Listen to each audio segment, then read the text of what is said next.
Bonjour et bienvenue sur ma chaîne Itiaayou. Aujourd'hui, nous sommes le 17 mars 2020. Donc, comme j'avais déjà expliqué sur ma précédente vidéo, aujourd'hui, tous les Français ou tous les habitants de France sont confinés chez soi pour cause de COVID-19. Donc, kita semua tahu ini merupakan wabah atau pandemik yang sangat mengkhawatirkan, dan oleh karena itu harus dihormati ya. Keputusan pemerintah itu merupakan yang terbaik buat kita. Jadi jangan keluar, stay at home, restez chez vous, restez à la maison. Jadi kita mulai coba memanfaatkan hari-hari di rumah yang mungkin biasanya lebih banyak dilakukan aktivitas di luar rumah, dengan memanfaatkan momen ini untuk menjadi lebih dekat dengan keluarga, dengan pasangan. Samuel sih kerja tuh, dia lagi ada di ruangan sebelah. Jadi kita coba, saya hari ini akan masak kue patisserie gâteau. Yang gampang banget ya. Jadi gâteau au chocolat. On va voir. Ini adalah day one. Kita coba challenge one day, one vlog. Start from now.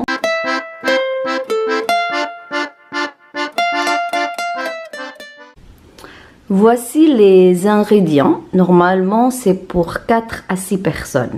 Donc, nous avons besoin de 80 g de farine de blé, 100 g de noisettes hachées, 60 g de beurre, voici, 3 œufs, un demi-sachet de levure chimique, et puis 200 g de chocolat noir, chocolat dessert, et puis 50 g de sucre en poudre. Voilà, on va suivre étape par étape. Faites fondre la tablette au chocolat au bain-marie. Ajoutez du sucre, puis mélangez. Ajoutez de la farine. Cassez les œufs dans la pâte, puis mélangez.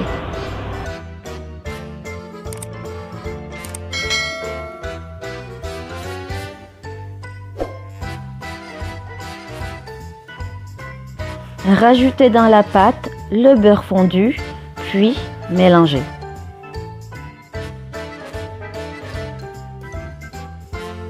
Ajoutez la levure chimique, puis bien sûr mélangez. Maintenant, il n'y a plus qu'à ajouter les noisettes hachées, puis mélangez bien.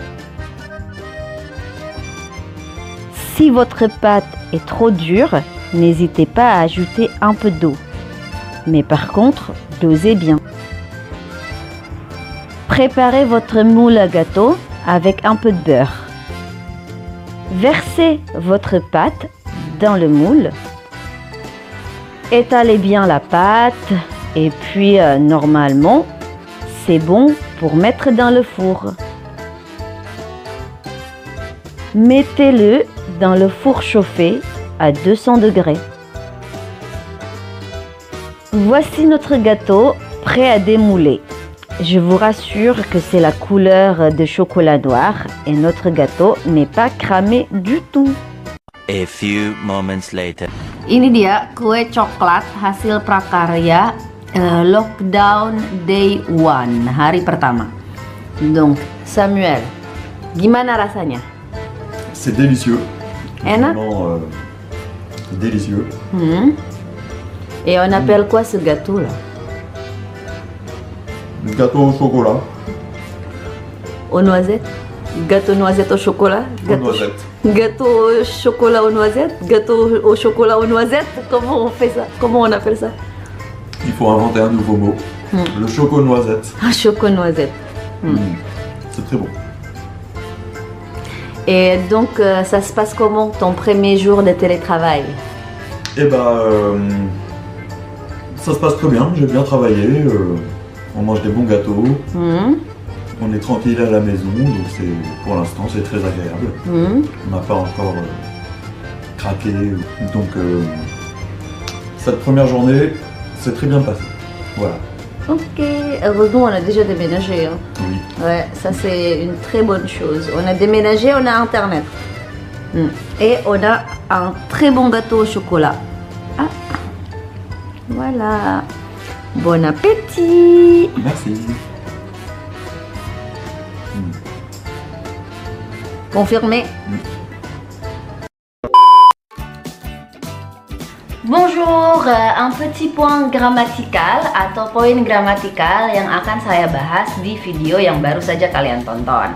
Jadi kalian bisa perhatikan setiap saya bilang mengenai step-step apa saja yang harus dilakukan untuk resep gâteau au chocolat yang saya siapkan. Di situ saya selalu bilang faites fondre, mettez, ajoutez, rajouter, préparer, verser.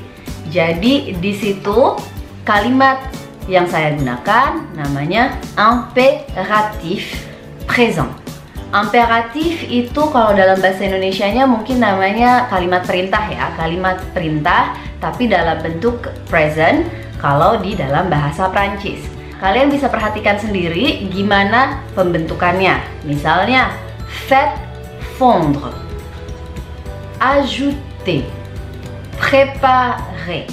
Masih ingat saya pernah bilang bahwa di dalam bahasa Prancis setiap kata kerja itu dikonjugasikan sesuai dengan subjek atau sesuai dengan pronom personnel yang digunakan.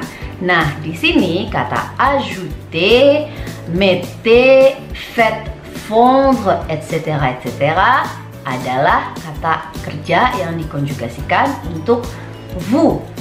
Sekarang kita mulai aja dengan imperatif itu apa sebenarnya. Jadi imperatif itu adalah kalimat perintah yang biasanya digunakan untuk yang pertama un ordre, perintah, yang kedua conseil, yang ketiga demande, dan yang keempat souhait.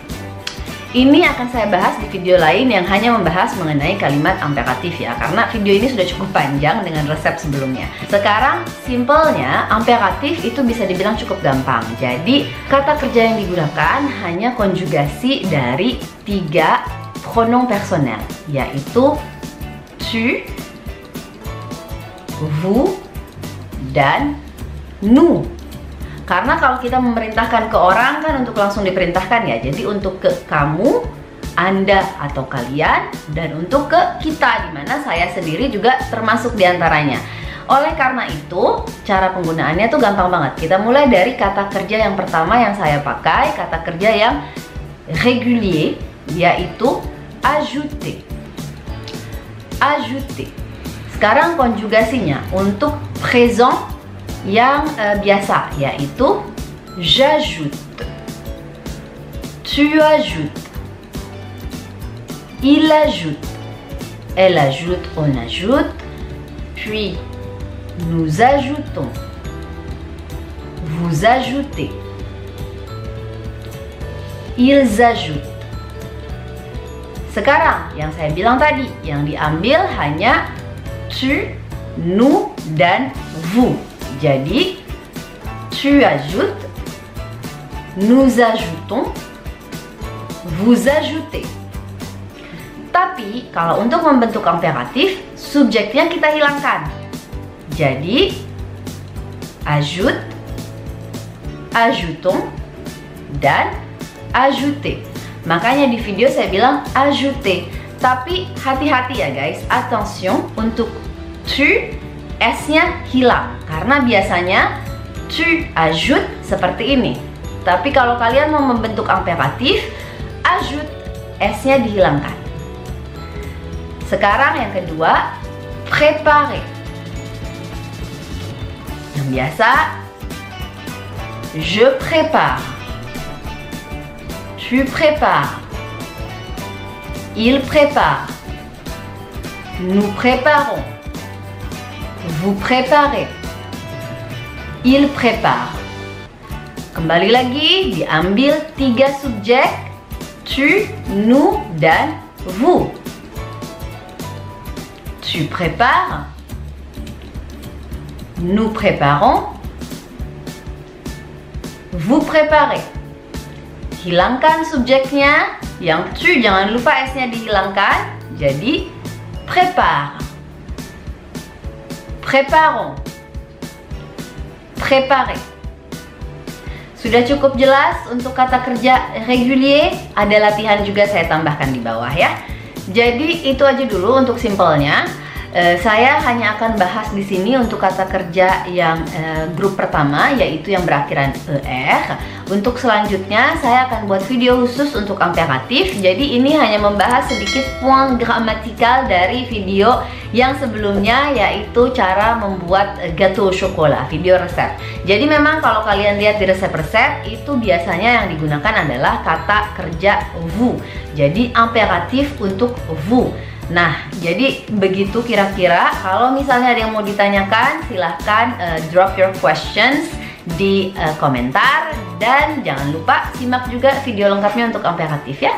Terima kasih udah nonton. Merci, à bientôt, ciao ciao.